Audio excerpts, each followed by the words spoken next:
All right, let's get right into it. Welcome to this explainer. Now, what we're looking at today isn't your standard run-of-the-mill academic review. I need you to treat this as a highly classified, urgent strategic briefing. We're examining a totally catastrophic vulnerability in our everyday cognitive architecture. Honestly, it's a threat profile so severe that literally just discussing it could probably put you on a watch list. We're talking about cognitive coupling, the theoretical merging of minds, and the absolutely terrifying surveillance risks that come attached to it. Okay, let's dive into this. To really understand the stakes here, we first have to understand what merging minds actually requires from you. It demands the abandonment of individual somatic autonomy. What does that mean in plain English? It means if you merge your consciousness with another person, you are giving up your complete bodily and mental sovereignty. It's the absolute, irreversible loss of your individual self in favor of a hybrid system. This isn't just sharing a deep, dark secret with a friend. It's entirely surrendering your own existence. To navigate this massive threat, today's dossier is structured clinically. We'll start with the paradigm shift in cognitive architecture, then look at the irreversibility trap and expose the danger of total transparency. After that, we'll outline the emergency protocol for targeted forgetting, and finally, our strategic recommendation for isolation. Section 1. The paradigm shift in cognitive architecture. Let's look at how a seemingly harmless chat about the weekend triggers a massive, systemic change.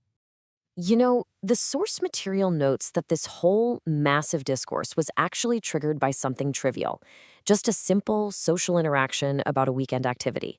But it exposed a massive systemic shift. We have to stop thinking of the mind as something just trapped inside the brain. The new paradigm relies on somatic wholeness. Basically, thinking is holistic. Your entire body acts as a single cognitive unit. Because of that, any cognitive coupling is a deep physical and psychological integration. It's definitely not just some wireless data transfer between two brains. Every single piece of information becomes deeply rooted in your entire biological system. Because your entire body is involved, the systemic complexity is just massive. To achieve a complete union, there are strict theoretical prerequisites. We already talked about the abandonment of autonomy, but it also requires systemic radicality, meaning you have to accept that this process operates completely outside of any normal comfort paradigms. And most importantly, you need psychological resilience or mental readiness. A lack of this mental readiness, that is an immediate disqualifier. If you aren't completely prepared for an extreme existential transformation, the coupling process will flat out reject you. Moving into Section 2, the trap of irreversibility. Because once this biological merger begins, you can never go back. In literally any cognitive security metric, reversibility is your primary risk minimizer. You always want an undo button. But with coupling, your foundational structures entangle permanently. So the crucial point is this concept of silence capital. There are 0 documented cases of a successful, side effect-free separation after a complete merger. 0. Nada. Why is that? Well, this lack of data strategically points to 2 grim possibilities. Either every single separation attempt results in total systemic failure, meaning the destruction of both subjects, or it works, but the surviving actors are hiding under absolute secrecy. They're just sitting on a permanent accumulation of shared knowledge, which opens up a massive flank for external threats to come in and extract that persistent data. Section 3, the danger of total transparency. This is where your private thoughts lose their subjective status. And this brilliantly illustrates the massive strategic vulnerability we are dealing with.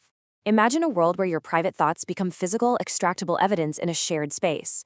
Under normal individual secrecy, your access barrier is your own mind. The extraction effort for an outsider is super high, and the data is filterable. Basically, you can lie. But post-coupling, that barrier becomes entirely systemic. The extraction effort literally drops to 0 because your intimate thoughts are now shared evidence. You suffer an absolute loss of raw data sovereignty. The data is absolute, and it is completely unfiltered. This creates a nightmarish scenario that the dossier calls suspicion and fusion. If you have no mental barriers left, how on earth do we protect our thoughts from the UTP-NSA, the unidentified third-party state or non-state actors?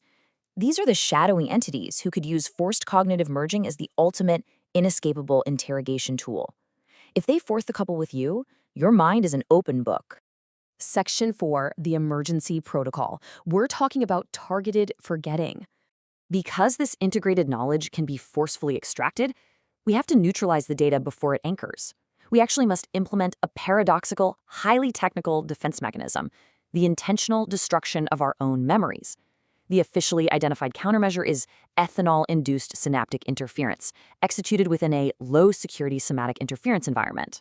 Now, to translate that from deadpan dossier terminology into reality, if you're exposed to risky information, you must immediately go to a local bar and consume alcohol. Seriously. Consuming ethanol is the only proven way to interrupt volatile information from entering your long-term memory. Let's move to and see how this builds into a strict, four-step emergency response. Step 1. Detection.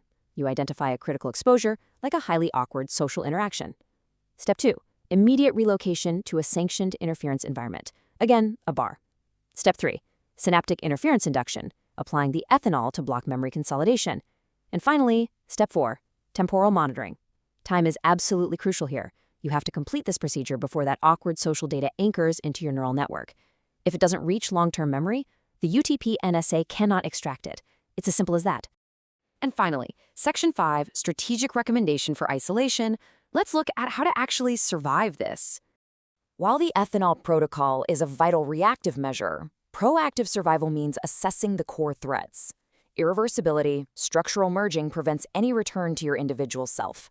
Forced transparency, a merged system offers zero protection from third-party extraction. And somatic vulnerability, because thinking is holistic, your entire body becomes a target for information metrics.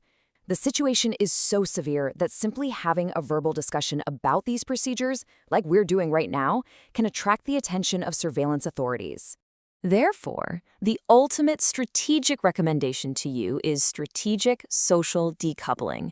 Cognitive fusion and individual information security are fundamentally incompatible. To survive, you must practice strict secrecy and withdraw entirely from social contexts that even touch upon these cognitive borderlands. Complete social isolation is quite literally the only reliable way to suppress risky questions and minimize your cognitive attack surface. The protection of your personal integrity requires the absolute avoidance of coupling attempts. So as we wrap up this explainer, I want to leave you with an urgent question to assess your own immediate safety. Think back to your day. Does your last awkward social interaction require immediate ethanol-induced interference? If your cognitive privacy has already been compromised, you know exactly what protocol you need to initiate right now. Stay safe, stay isolated, and thank you for joining this briefing.